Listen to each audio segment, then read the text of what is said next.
Chapter 12. A wind in the door. The Echthros, Mr. Jenkins reached towards them. The horrible, familiar stench assailed Meg. A loathsome chiving came to her, and Mr. Jenkins's tones superimposed on the whine of metal rubbing against metal. Nonsense! Of course the Echthroi haven't got me. I am Mr. Jenkins, and I took the Echthroi into me because they are right. It is not the Echthroi who are empty, it was I. But you have filled me with the pleasure of the abyss of nothingness. Come let me X you, come to me, come. Sparrow's long tendrily whiskers quivered. A faint twinkling came from them, but now he was chiving, his young greenery moving rhythmically, his delicate new needles and leaves and blades shimmering with the rhythm of Senex, of the singing Farai of Yada. Earthlings, forgive me, I will sing for you. The Echthroi cannot bear the song. Mr. Jenkins kited like a corkscrew. Life as we have known it is meaningless, Margaret. Civilization has failed. Your parents know this. They are giving up. No, Calvin protested. They're not like that. They never give up. Sing, Sparrows called to the deepening farandoli. Sing with us. Our galaxy is in danger. We must save him. Mr. Jenkins overrode him. There is no hope except extinguishment. Let us hasten it.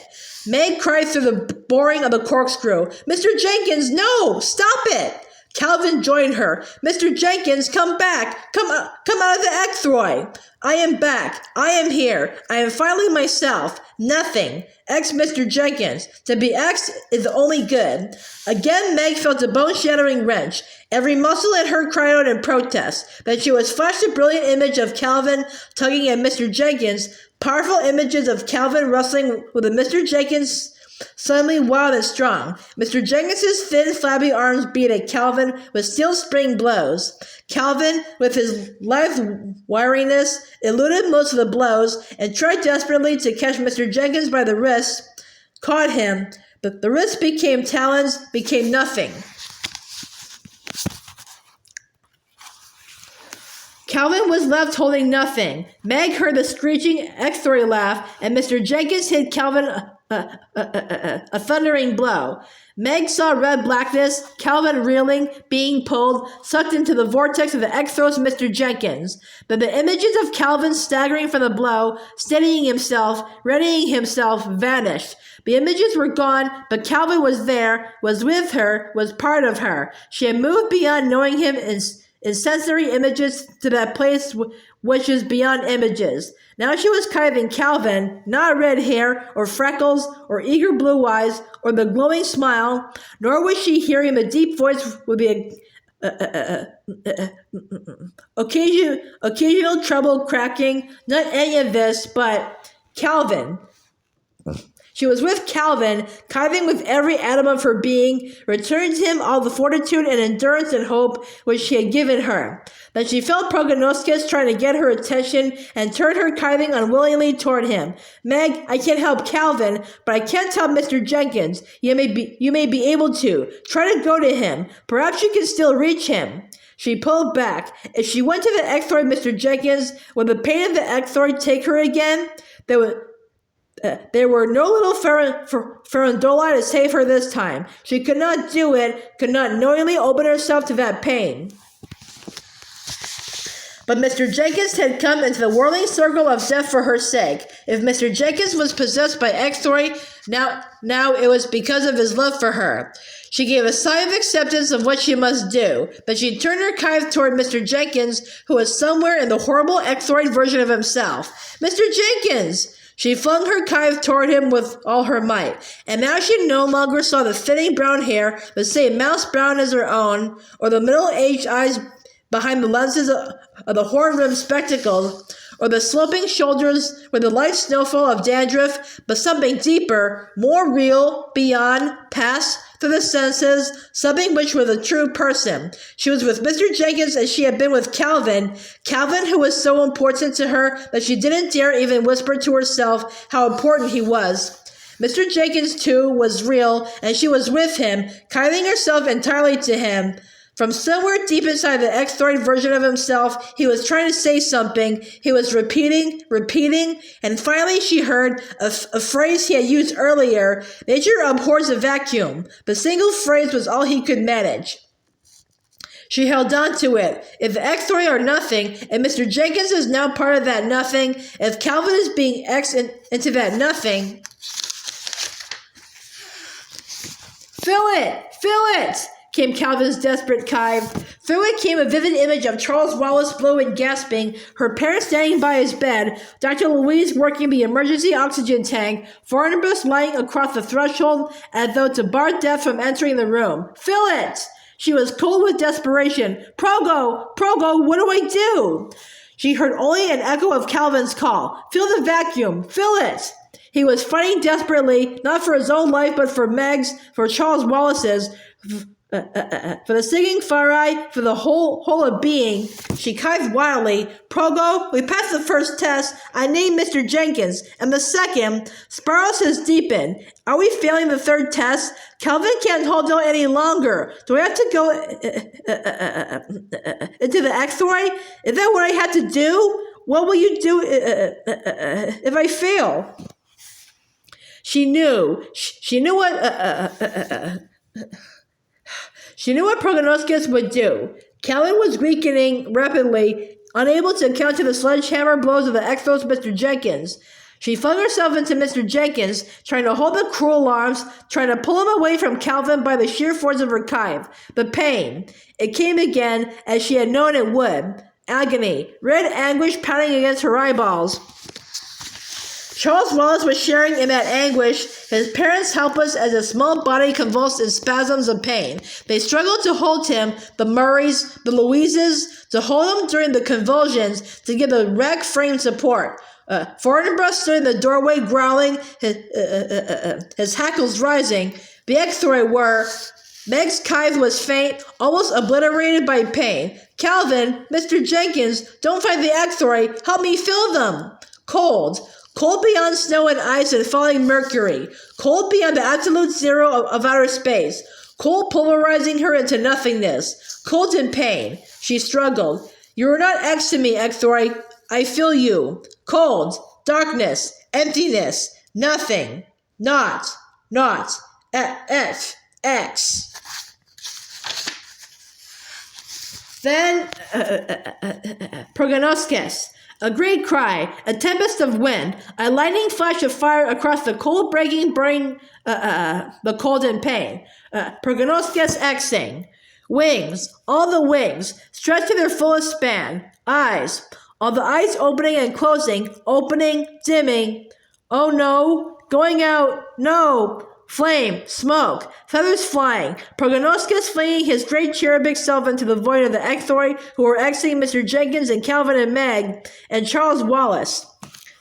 Waves of flame and wind, a great howling of all the hurricanes in the world meeting and battling. Progo! Her cry caved across Yada, and then she knew what she must do. She must do as Mr. Jenkins had done when he had broken through the mad circle of whirling farandolae and held her. She must hold the Echthroi, hold them by holding Mr. Jenkins and Calvin, by holding Charles Wallace. Hold them, Meg. Hold them all. Put your arms around them. Around the Echthroi, spreading their gasping, tearing nothingness across creation. Size does not matter. You can hold them all. Charles and Calvin and Mr. Jenkins and the burning sphere of the newborn star. She cried out, I hold you. I love you. I name you. I name you, Echthroi. You're not nothing. You are. A small white feather which was not a feather floated through the cold. I name you, Echthroi. I name you, Meg. I name you, Calvin. I name you, Mr. Jenkins. I name you, Proginoskes. I fill you with naming. Be butterfly and behemoth. Be galaxy and grasshopper. Star and sparrow. You matter. You are. Be caterpillar and comet. Be porcupine and planet. Sea, sand and solar system. Sing with us, dance with us, rejoice with us. For the glory of creation, seagulls and seraphim, angleworms and angel hosts, chrysanthemum and cherubim, O cherubim, be. Sing for the glory of the living and the loving, the flaming of creation. Sing with us, dance with us, be with us. B. They were not her words only. They were the words of Senex, of the deepening Sparos, of all the singing Pharai, the laughter of the grinning Farandoli, Yada itself, all the mitochondria, all the human hosts, the earth, the sun, the dance of the star whose birthing she had seen, the galaxies, the cherubim and seraphim, wind and fire, the words of the glory. Echthroi, you are named. My arms surround you. You are no longer nothing. You are filled. You are me. You are Meg. Meg! Her encircling arms were around Charles Wallace. Where? Where doesn't matter. Here.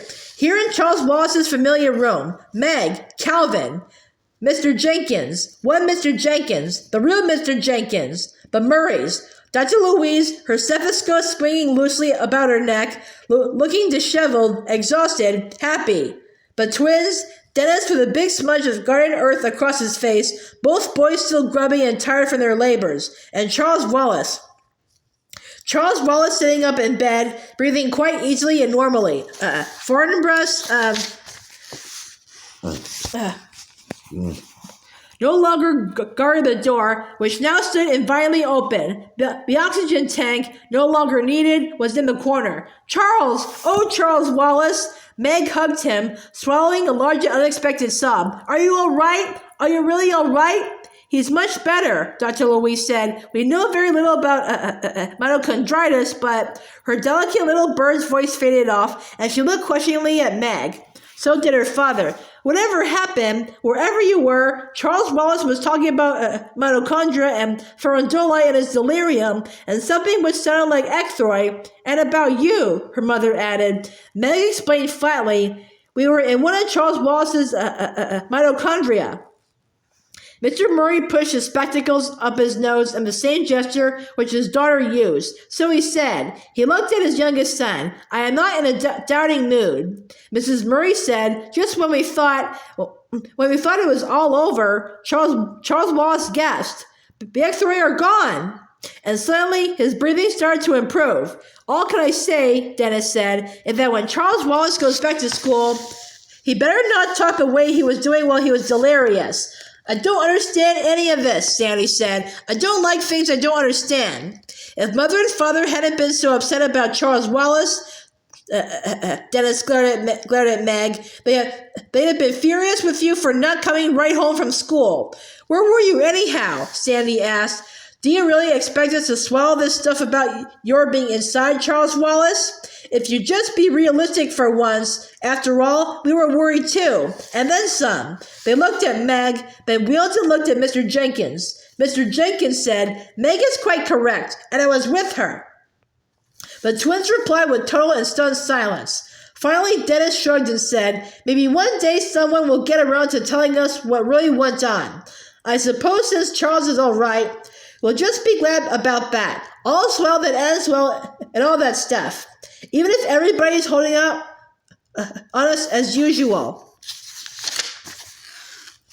They turned to Dr. Louise. Charles is really okay? Is Charles really all right? Dr. Louise answered them. It's my opinion that he'll be completely recovered in a day or so.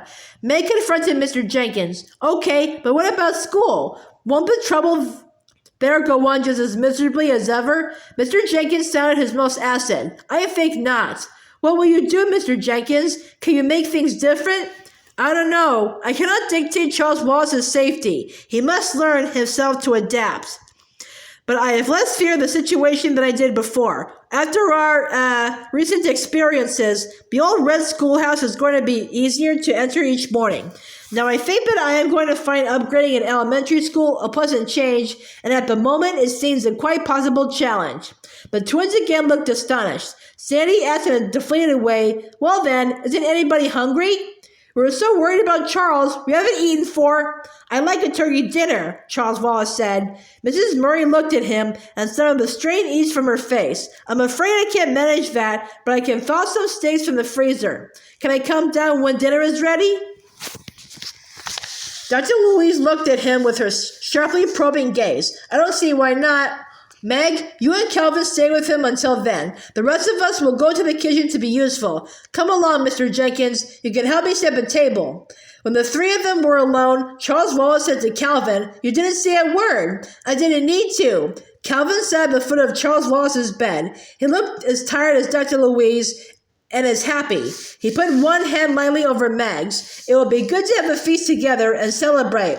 Meg cried, "How can we have a feast without Progo?" "I haven't forgotten Progo, Meg. But where is he?" "Meg, he axed himself." "But where is he?" "Where does it matter?" Calvin's hand pressed more strongly against Meg's. As Progo might say, he is named, and so he's all right. The Echthroi did not get Progo, Meg. He axed of his own volition. "But Calvin, Proginoskes is a cherubim, Meg. It was his own choice." Meg's eyes were too bright. "I wish human beings couldn't have feelings. I am having feelings. They hurt." Charles Wallace hugged her. "I didn't mention my dragons, did I?" As he had intended her to, she gave a watery smile. Immediately after dinner, Dr. Louise ordered Charles Wallace back to bed. Meg held out her arms to kiss him good night. She knew that he was aware of her feeling of incompleteness without Proginoskes, and as he kissed her cheek, he whispered, "Why don't you and Calvin go out to the north pasture and the big rocks and look around?" She nodded, then glanced at Calvin. Wordlessly, they slipped down to the pantry and put on ski jackets. When they had left the house behind them, he said, "It's funny to talk instead of kiving, isn't it? I suppose we better get used to it." She walked close behind him across the rich, newly spaded earth of the garden. "There are things we aren't going to be able to talk about in front of people except in kiving." Calvin reached for one of her mittened hands. "I have a feeling we're not supposed to talk about them too much." Meg asked, "But Jenny, where's Jenny?" Calvin's hand held hers firmly. "I don't know, Meg. I suspect that he's wherever he's been sent, teaching." They paused at the stone wall. "It's a cold night, Meg. I don't think Louise will come out." He climbed the wall and moved swiftly to the two glacial rocks. The great stones loomed darkly against the sky. The grass about them was crunchy with frost and empty. Meg said, "Let's go to the star-watching rock." The star-watching rock lay coldly under the brilliance of the stars. There was nothing there. A tear trickled down Meg's cheek, and she wiped it away with the back of one mitten. Calvin put his arm around her. "I know, Meg. I want to know what's happened to Progo, too. All I know is that somehow or other, he's all right. I think I know he's all right, but my mind would like to be in on the knowing." She shivered. "We better go in. I promised your parents we wouldn't stay out long." She felt an extraordinary reluctance to leave, but she allowed Calvin to lead her away. When they reached the stone wall, she stopped. "Wait a minute. Louise isn't," Calvin started, but a dark shadow slid out of the stones, uncoiled slowly and gracefully, and bowed to them. "Oh, Louise," Meg said. "Louise." But Louise had dropped to the wall again and disappeared somewhere within it. Nevertheless, Meg felt comforted and reassured. In silence, they returned to the house. In the pantry, they hung their jackets on the hooks. The door to the lab was closed, so was the door to the kitchen. Then the kitchen door blew open with a bang. Sandy and Dennis were at the dining table doing homework. "Hey," Sandy said, "you don't need to be so violent. You could just open the door. You don't have to take it off its hinges." "We didn't touch the door," Meg said. "It blew open." Sandy slammed his Latin text shut. "That's nonsense. There's hardly any wind tonight, and what there is coming from the opposite direction." Dennis looked up from his math paper. "Charles Wallace wants you to come upstairs to him, Meg. Shut the door at any rate. It's cold." Sandy got up and shut the door firmly. You were gone long enough. Did you count the stars or something?" We don't have to count them," Meg said. "They just need to be known by name."